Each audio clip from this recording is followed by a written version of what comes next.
Salut à toi, aujourd'hui on va parler d'un sujet qui me tient à cœur, on va parler de Bitcoin, mais évidemment pas comme les médias ou nos élites en parlent. Donc pas de bulles, pas de c'est du Ponzi, pas de c'est pour les criminels, non. On va regarder les chiffres et tu vas comprendre pourquoi ceux qui sont au pouvoir ne veulent surtout pas que tu comprennes ce qu'est Bitcoin. Chaque fois que tu allumes la télé, si tu la regardes encore en 2026, mais bon sinon t'as un problème, Bitcoin c'est quoi? C'est une arnaque, c'est un truc dangereux, c'est un truc de criminel. Et si justement c'était exactement l'inverse, et si les gens qui te disent de ne pas acheter de Bitcoin avaient absolument tout intérêt à ce que tu restes pauvre. Pense à ça. Il y a déjà pas mal de temps, j'ai compris plusieurs choses. La première, c'est que 1. Nos élites ne sont pas là pour ton bien, bien au contraire, bien au contraire. Et la seconde, c'est qu'ils veulent absolument tout faire, mais absolument tout faire pour te maintenir dans un système financier qui leur profite uniquement à eux et jamais à toi. Bon maintenant, regardons les chiffres. Christine Lagarde, en janvier 2021, actif hautement spéculatif, basé sur rien. Bitcoin à l'époque était à 29 000 $. Depuis, multiplié par 4,3 avec l'ancien plus haut historique de Bitcoin, donc à presque 130 000 $. Bruno Le Maire, décembre 2017, le Bitcoin n'est pas une monnaie. Bitcoin, à l'époque, à 14 000 $. Depuis, multiplié par 9. La BCE, en novembre 2022, publie un article intitulé Bitcoin Last Stand. En gros, la dernière heure de Bitcoin. À l'époque, il était à 17 000 $, multiplié par 7,4. Et rebelote encore une fois en février 2024 avec les ETF Bitcoin, donc en gros avec l'adoption du Bitcoin par les plus gros organismes financiers au monde, Bitcoin était à 51 000 $, multiplié par 2,5. Donc tu l'auras compris, chaque fois qu'un État ou alors un organisme supra-étatique, voire une banque, te dit de ne pas acheter, te dit n'achète pas, écoute, ceux qui ont ignoré cet avertissement de merde ont multiplié leur argent. Donc maintenant, j'imagine que tu comprends pourquoi est-ce qu'ils te cachent ça. Bon maintenant, regarde ça. Depuis janvier 2020, Bitcoin, plus 850%. L'or, plus 229%. Le S&P 500, plus 112%. Immobilier français, moins 5%. Qu'est-ce qu'on comprend ici? On comprend que l'actif que les médias te décrivent comme étant le plus dangereux, donc ici à savoir le Bitcoin, est celui qui a le mieux performé. Et de très très loin, comme tu peux le voir. Donc pendant que des gens raisonnables mettaient leur argent dans la pierre, comme on leur a dit de faire, même si à mes yeux c'est une pure connerie pour pas mal de raisons, sauf quelques exceptions, mais ça bon avec Alex, on a déjà fait plein de vidéos sur la chaîne à ce sujet, ceux qui ont osé regarder au-delà de cette propagande pourrie ont multiplié leur patrimoine par 9 avec le Bitcoin. Et comme tu peux le voir, c'est pas moi qui le dis, ce sont les chiffres. Donc maintenant, j'entends déjà des gens me dire « Ouais mais attends Eric, là c'est trop tard pour acheter, j'aurais dû acheter avant. » Bah écoute, regarde cette courbe. En janvier 2017, Bitcoin était à 960 $. Donc les gens disaient c'est trop tard, il était à 100 $ il y a quelques années, c'est trop tard. En 2020, il était à 7200 $, c'est trop tard. En 2023, il était à 16 000 $, c'est trop tard. En 2025, il était à 94 000 $, c'est trop tard. Depuis 2017, même en achetant au pire moment, mais alors vraiment au pire moment, t'aurais quand même été largement en positif. Le piège, encore une fois, c'est pas d'être en retard, le piège c'est de ne jamais commencer. Et d'ailleurs, j'en ai déjà parlé sur la communauté privée, mais investir dans le Bitcoin, c'est un minimum, mais grand minimum, sur un horizon de temps de 4 ans. Donc maintenant, il faut que tu comprennes un truc fondamental, ok? Les gouvernements ont déjà fait ce que les gens pensent impensable à l'heure actuelle. Encore une fois, j'en ai déjà parlé sur le School, donc en gros, du jour au lendemain, il est interdit de posséder de l'or aux États-Unis, sous peine d'avoir une amende de 10 000 $ ou alors 10 ans de prison. Et les Américains ont été forcés de vendre leur or au gouvernement à 20,67 $ l'once. Et juste après, le gouvernement a réévalué l'once à 35 $, soit en gros plus 69% de profit pour le gouvernement américain. Donc les Américains ont été volés, légalement. Et d'ailleurs, l'interdiction a duré 41 ans, jusqu'en 1974. Maintenant, la différence avec Bitcoin, écoute, essaye de venir confisquer quelque chose qui existe uniquement dans une phrase de 24 mots que tu peux mémoriser, ici. Maintenant, tu comprends pourquoi est-ce qu'ils veulent impérativement te cacher ça. Mais alors, pourquoi cette haine viscérale contre Bitcoin? Pourquoi est-ce que Christine Lagarde chie sur Bitcoin? Pourquoi pointer du doigt cette horrible chose qui est le Bitcoin? Parce que la monnaie, c'est le pouvoir. Celui qui contrôle la monnaie contrôle ta vie. La BCE, elle a un contrôle total sur l'euro, ok?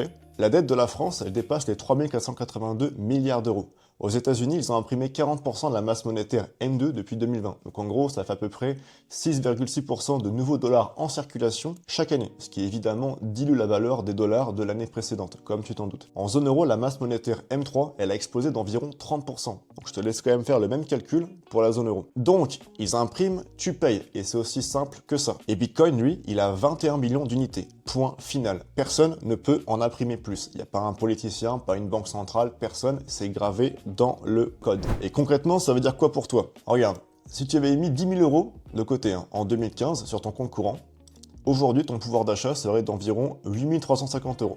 Donc je précise encore une fois que tu n'as rien dépensé, ok? Ton solde affiche toujours 10 000 € sur ton compte bancaire, mais en vrai, on t'a volé 1 650 €. C'est ça l'inflation, c'est l'impôt invisible. Et d'ailleurs, les banques centrales t'expliquent que 2% d'inflation, c'est sain. Non, c'est sain pour eux, c'est pas sain pour toi. Mais moi, si tu veux, j'ai fait toutes les erreurs possibles. J'ai laissé de l'argent dormir sur des comptes pendant des années, et quand j'ai compris ce mécanisme, j'ai directement changé ma stratégie. D'ailleurs, si je devais garder qu'une seule monnaie fiat aujourd'hui, ce serait le franc suisse, mais bon, j'ai déjà fait quand même pas mal de vidéos sur la chaîne sur le sujet, donc je t'invite à les regarder après cette vidéo. Et maintenant, le problème, c'est que le pire reste à venir.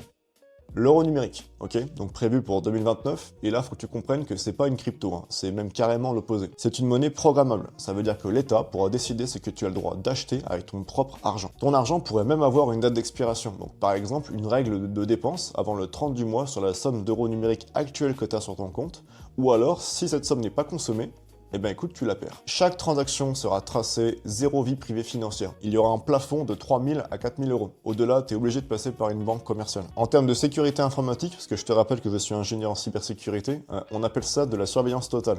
Chaque mouvement tracé, chaque transaction visible. C'est exactement ce que c'est. Maintenant, tu comprends pourquoi est-ce qu'il te cache ça. D'ailleurs, si tu veux aller plus loin, j'ai créé une formation complète sur notre communauté school. Elle s'appelle « Ma stratégie parfaite pour acheter du Bitcoin ». C'est la stratégie exacte que j'utilise, que Alex utilise également pour accumuler du Bitcoin de façon optimale. C'est également celle-ci qui m'a permis de pouvoir reprendre le contrôle de l'ensemble de mon patrimoine. Donc dedans, tu vas trouver comment mettre en place un achat automatisé intelligent, comment sécuriser en autodétention tes clés, donc ton Bitcoin, donc directement ta souveraineté, et également comment protéger ton patrimoine d'un monde qui veut absolument te l'enlever. Je précise que ce n'est pas pour tout le monde, c'est uniquement pour ceux qui veulent vraiment bouger, pour ceux qui veulent vraiment s'émanciper du système. Donc encore une fois, si tu es satisfait de tes euros sur ton compte en banque actuel, cette formation n'est pas faite pour toi. Le lien est en description. Maintenant, reprenons. Bon, maintenant qu'on a vu le problème, regardons la solution. Bitcoin, c'est 21 millions d'unités. Maximum pour toujours, aucune banque centrale ne peut en créer plus. Tu peux envoyer l'équivalent de 1 million d'euros n'importe où dans le monde en seulement 10 minutes. Et ça, sans demander la permission à personne. Également, aucun gouvernement ne peut bloquer ta transaction. Aucun juge ne peut geler ton compte, c'est littéralement incensurable. Pas de banque, il n'y a pas de courtier, il n'y a pas de tiers de confiance, c'est juste toi et tes clés privées pour accéder à tes bitcoins. Je précise encore que Bitcoin n'est pas un investissement spéculatif, c'est littéralement une porte de sortie du système. Bon alors là, il y en a encore qui vont me dire « Ouais mais attends, mais Bitcoin c'est pour les criminels, c'est pour le blanchiment d'argent, etc. » Bon, quels sont les faits? Selon Chain Analysis, le rapport de 2024 sur le crime crypto, 0,34%, le petit chiffre qui est ici, 0,34% des transactions crypto sont illicites. 0,34%. Et ça concerne l'ensemble des cryptos, donc pas seulement Bitcoin. Donc tu peux donc encore réduire ce chiffre de 0,34. Et le cash, lui, selon les Nations Unies, le blanchiment d'argent en liquide représente entre 2 à 5% du PIB mondial.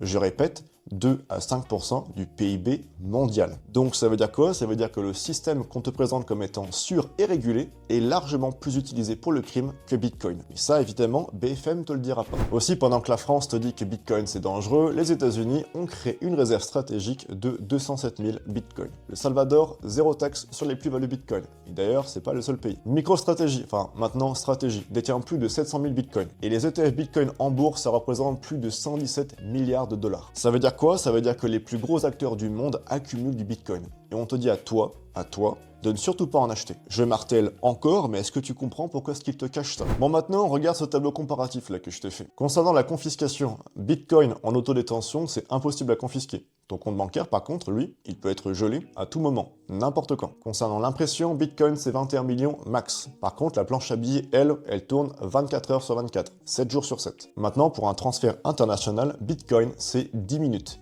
Et en plus, ce sont des frais minimes. Même si encore une fois, il existe différents mécanismes comme Liquid Network ou alors Lightning Network pour que ta transaction passe directement et qu'en plus, elle soit quasiment gratuite. Sinon, c'est 3 à 5 jours pour ton virement en plus avec des frais énormes. Concernant la vie privée et la disponibilité, c'est un accès sans barrière pour 650 millions d'utilisateurs dans le monde, contre 1,4 milliard de personnes qui n'ont même pas accès à un compte bancaire. Même si encore une fois, je me dois de préciser que Bitcoin n'est pas autant accès confidentialité que Monero par exemple. Et en France, la fiscalité sur Bitcoin, c'est 31,4%. Donc c'est le fameux PFU, et non pas les 30% que j'ai mis sur mon tableau. Et en plus de ça, t'as absolument aucun avantage sur la durée de détention de tes bitcoins. C'est du vol. Il n'y a pas d'autre mot, c'est du vol. Surtout quand on voit la gueule de nos infrastructures et le pourquoi du comment cet argent est utilisé par notre gouvernement. Bon, Concrètement, tu fais quoi maintenant? Étape 1, comprendre la monnaie et pourquoi Bitcoin existe. Ça, tu viens de le faire. Étape 2, mettre en place un achat récurrent automatique. Ne jamais essayer de timer le marché. Étape 3, sécuriser en autodétention.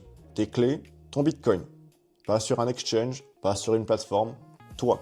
Car je rappelle encore une fois, not your keys, not your coin. Et étape 4, protéger ta vie privée financière, surtout avant que l'euro numérique ne t'enferme à jamais comme le reste de la population. Et comme je te l'ai mis dans le blog vert en dessous, la question n'est plus est-ce que Bitcoin va marcher?